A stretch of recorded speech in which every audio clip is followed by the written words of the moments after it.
But if you close your eyes,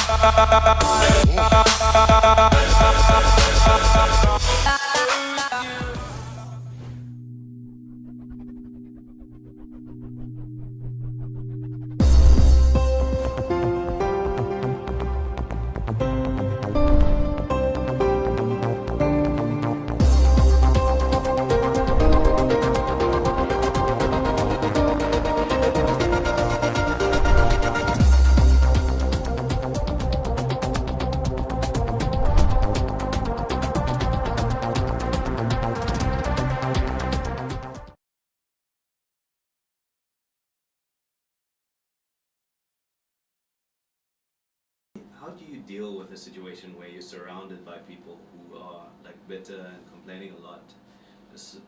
For instance, your family. If someone in your family is gone through some trauma and they're complaining a lot, and how do you deal with that? Because sometimes I found that it weighs me down. And they're negative. And they're very negative, and sometimes they come into your space and that negativity kind of rubs off on you. How would you deal with something Toxic like environment. I would say the biggest battle anybody has to face in going forward with God is not with the devil, it's in their own home. Because people have a place.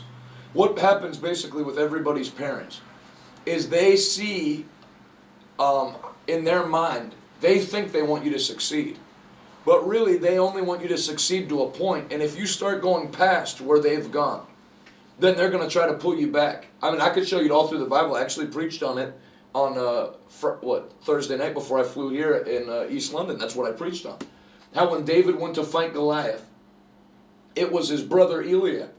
Of all the soldiers, you'd think your brother would be the one that would tell you, like, yeah, go get him. Eliab pulled David aside and said, what do you think you're doing?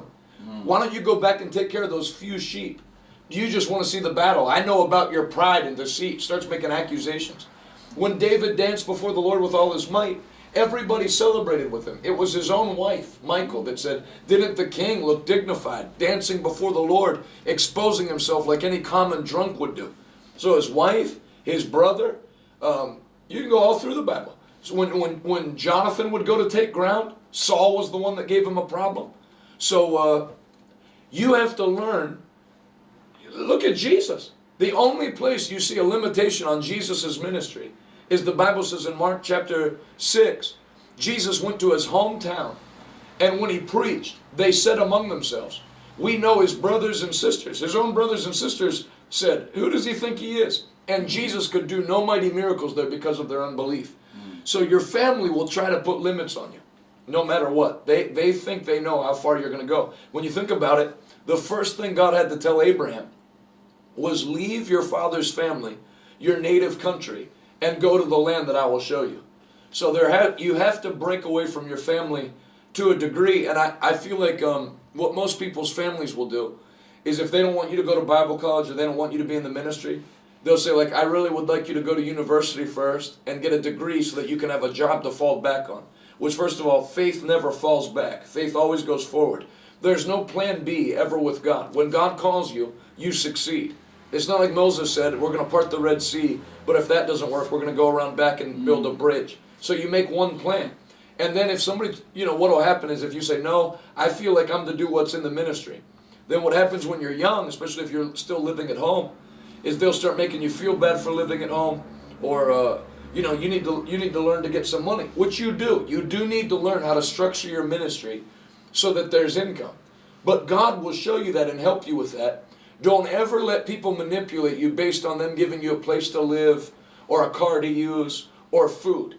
I would rather move out and sleep on a bus station bench and just fend for myself than do less than I know what God called me to do because somebody's going to give me food and a place to stay. So if somebody says, well, how are you going to pay for everything? You can say, don't you worry about that. I have a boss that has a lot of money that's good. Don't even put him in the loop. Don't tell him how you're going to pay for it. Just trust God and move forward. I was living at home till I was 25. And not now. I got a big house. I have 9 employees that I give enough money for them to buy homes. So you just stick with what God's going to do, and there'll come a day where your family will have to come back to you and say, wow, turned out you knew what you were talking about. In the beginning, when Abraham had to call himself the father of many nations, and he didn't even have one son, he looked like an idiot. But when you're holding Isaac in your arms, nobody can mock you anymore. And with faith, faith is always justified in the end. You have to start off speaking in faith, but when it's over, you're holding what you said you'd have.